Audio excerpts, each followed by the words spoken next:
नमस्कार दोस्तों, स्वागत है आपका हमारे चैनल कहानियों की दुनिया में। तो आज की कहानी है विष्णु जी का मत्स्य अवतार, वेदों की रक्षा की अद्भुत कथा। तो चलिए शुरू करते हैं।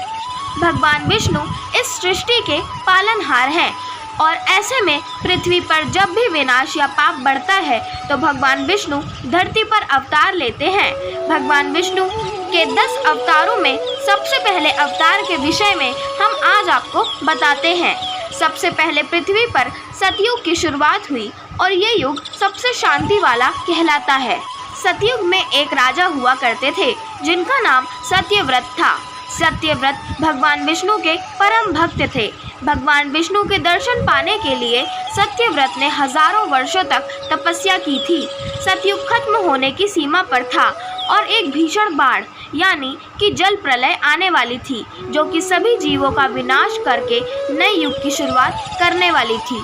संसार में 4 युग हैं जिसे काल चक्र कहा जाता है, जिसमें सबसे पहला सतयुग, त्रेता युग, द्वापर युग और कलयुग है, जिसमें कि हम जी रहे हैं। हर युग को ब्रह्मा का एक दिन माना जाता है। ब्रह्मा का एक दिन यानी 4 अरब वर्ष। हर युग के अंत में ब्रह्मा जी सो जाते हैं और उस समय कोई सृजन नहीं होता और पृथ्वी का अंत हो जाता है।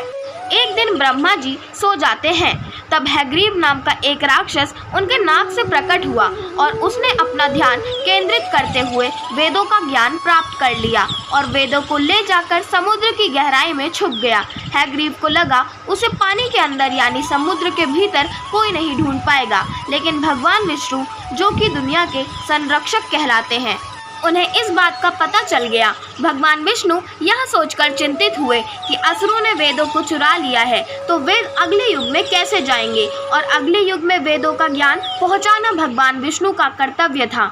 एक दिन जब सत्यव्रत नदी के किनारे अर्घ्य देने गए थे, तभी भगवान विष्णु ने मछली के रूप में भक्तों को बचाने के निर्णय लिया। उसके बाद भगवान विष्णु ने एक मछली के रूप में अवतार लिया। जैसे ही सत्यव्रत ने अर्घ्य देने के लिए दोनों हाथों में पानी लिया, उनकी नज़र हाथ में पड़ी, मछली पर पड़ी। इससे पहले सत्यव्रत मछली को वापस पानी में छोड़ते मछली बोली, राजन मुझे पानी में मत छोड़ना, वहाँ बड़ी मछलियाँ मुझे खा जाएंगी। राजा ने मछली की जान बचाने के लिए उसे हाथ में ले लिया। सत्यव्रत ने मछली को कमंडल में रखा और सुबह तक मछली का आकार बढ़ चुका था। उसने राजा से कहा, कमंडल बहुत छोटा है, मुझे किसी बड़ी जगह पर पहुंचाओ। अब सत्यव्रत ने मछली को घड़े में डाल दिया। मछली का आकार लगातार बढ़ता जा रहा था। यह देखकर राजा ने मछली को तालाब में रखवा दिया। कुछ ही क्षणों में पूरा तालाब भर गया और सत्यव्रत उसे जहां भी रखते मछली का आकार बढ़ता ही जा रहा था। यह देखकर सत्यव्रत हैरान हो गए और उन्होंने मछली के सामने हाथ जोड़कर पूछा, आप कौन हैं? सत्यव्रत समझ गए कि ये मछली नहीं बल्कि ये भगवान विष्णु हैं। उनके सामने नतमस्तक हो गए। इस पर भगवान विष्णु ने सत्यव्रत को बताया कि 7 दिन बाद महासागर में प्रलय आने वाली है और तीनों लोग जल में डूबने वाले हैं। तुम्हें नए युग में जाना होगा और तुम अपने साथ बीज, वनस्पति और प्राणियों में सप्तऋषि इकट्ठा करो। मैं तुम्हारे लिए एक नाव भेजूंगा और तुम्हें अगले युग में पहुंचाऊंगा। भगवान विष्णु ने सत्यव्रत को नाग वासुकी को साथ ले जाने को कहा। विष्णु जी की बात मानकर सत्यव्रत ने वैसा ही किया जैसा उनसे कहा गया था।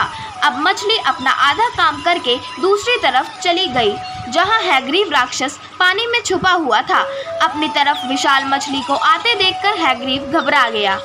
हैग्रीव मछली से लड़ता रहा, लेकिन मछली इतनी बड़ी थी कि हैग्रीव उसके एक प्रहार से गिर गया और कुछ ही देर बाद राक्षस मारा गया और मछली ने वेदों को पा लिया और ब्रह्मा के पास गई। ब्रह्मा जी सो रहे थे। मछली पुनः पृथ्वी पर वापस आ गई। 7 दिनों बाद प्रलय का आरंभ हुआ और तेज बारिश और तूफान के साथ पूरी पृथ्वी जल में समा गई।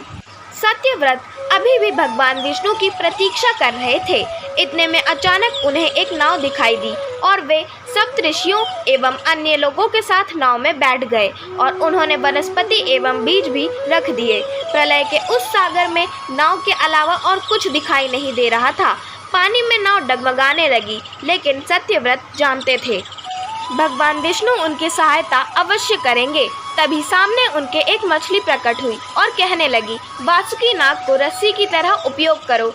और इसे मुझसे बांध दो। मछली ने नाव को समुद्र में रास्ता दिखाया। यात्रा के दौरान मछली ने सत्यव्रत एवं सप्तऋषियों को वेदों का ज्ञान दिया। अब तूफान रुक चुका था, पृथ्वी पर सब कुछ समाप्त हो चुका था। मछली चली गई और सत्यव्रत समेत सभी प्राणियों ने नए युग में कदम रखा। इस युग में भगवान विष्णु ने दूसरा अवतार लिया। यदि हम इस कहानी को आज के विज्ञान से जोड़ने की कोशिश करें, यह कहती है कि मानव जीवन या पृथ्वी पर जीवन सबसे पहले समुद्र से आया है। इसलिए भगवान विष्णु का प्रथम अवतार भी समुद्र से आया है। सत्यव्रत और अन्य प्राणी जिस युग में प्रवेश कर गए थे, उस युग में भगवान विष्णु ने एक और अवतार लिया, जिसके विषय में हम आपको कहानियों की दुनिया बाय वाणी में बाद में बताएंगे। तो यह थी मत्स्य अवतार की कहानी। आशा करती हूँ आपको हमारी आज की कहानी पसंद आई होगी। अगर आपको हमारी आज की कहानी पसंद आई हो तो चैनल को सब्सक्राइब करें, वीडियो को लाइक करें और बेल आइकन दबाना ना भूलें। धन्यवाद।